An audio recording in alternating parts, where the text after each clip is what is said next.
Bien dans mon immeuble, avec Loiselet et Desgremont présente. Sud Radio, les incontournables de la copropriété, Thomas Binet. Nous sommes avec notre consultant Philippe Loiselet, patron de Loiselet et Desgremont, qui nous informe tous les vendredis soirs sur l'ensemble des sujets liés à la copropriété. Bonsoir Philippe Loiselet. Bonsoir Thomas Binet.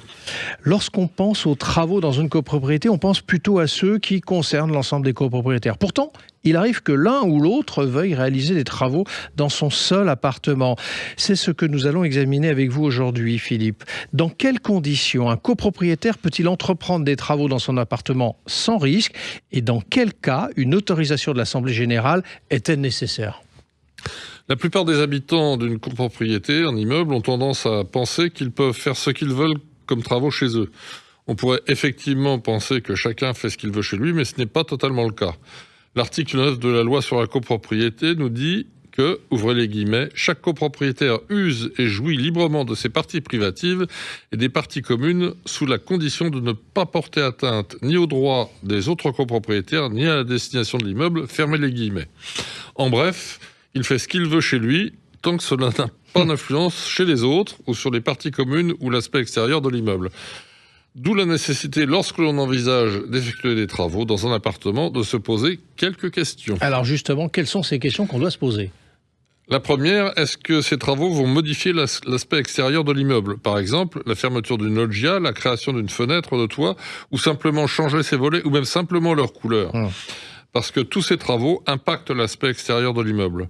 Deuxième question, est-ce que ces travaux vont avoir un impact sur la structure de l'immeuble ? Par exemple, l'ouverture d'un mur porteur ou l'ouverture d'un plancher pour relier deux niveaux. Mais encore, Philippe.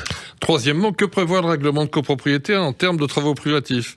Y a-t-il des dispositions particulières, des restrictions ?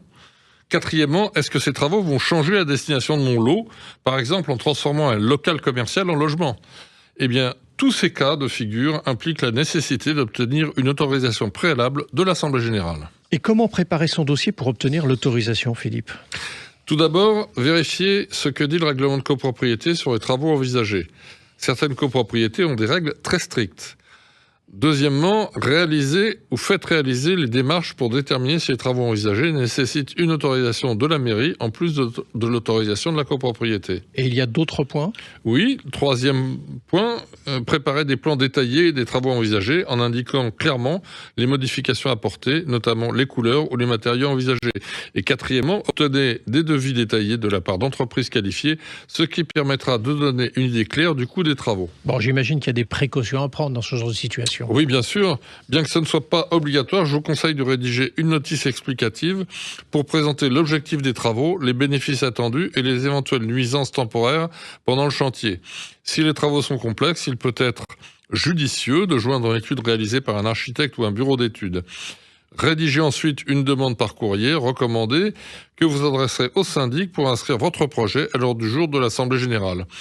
Pour être sûr de respecter les délais, envoyez votre dossier au moins 2 mois avant la date prévue de l'Assemblée. Il peut être utile également de discuter en amont avec le conseil syndical ou les copropriétaires pour expliquer votre projet et recueillir leur avis. Préparez-vous à répondre aux questions qui pourront vous être posées. Quels sont des ultimes conseils, Philippe, pour ceux qui veulent engager des travaux, justement ? Oui, plusieurs petits conseils. D'abord, rappelez-vous que ce n'est ni le syndic, ni le conseil syndical qui peuvent délivrer seul une autorisation de travaux qui ne peut être donnée que par l'Assemblée générale. Et enfin, en fournissant un dossier complet et bien préparé, vous augmentez les chances que votre projet soit compris et accepté par les autres copropriétaires. Il est aussi important de rester ouvert au dialogue et prêt à adapter votre projet si nécessaire, pour répondre aux préoccupations de vos voisins. Merci Philippe, et on vous retrouve vendredi prochain à 18h50 pour un autre numéro d'Oser Investir, les incontournables de la copropriété. Et pour ce qui me concerne, je vous donne rendez-vous dimanche matin dès 9h25 sur Sud Radio. Sud Radio, les incontournables de la copropriété, Thomas Binet. Avec Loiselet et Desgremont, bien dans mon immeuble.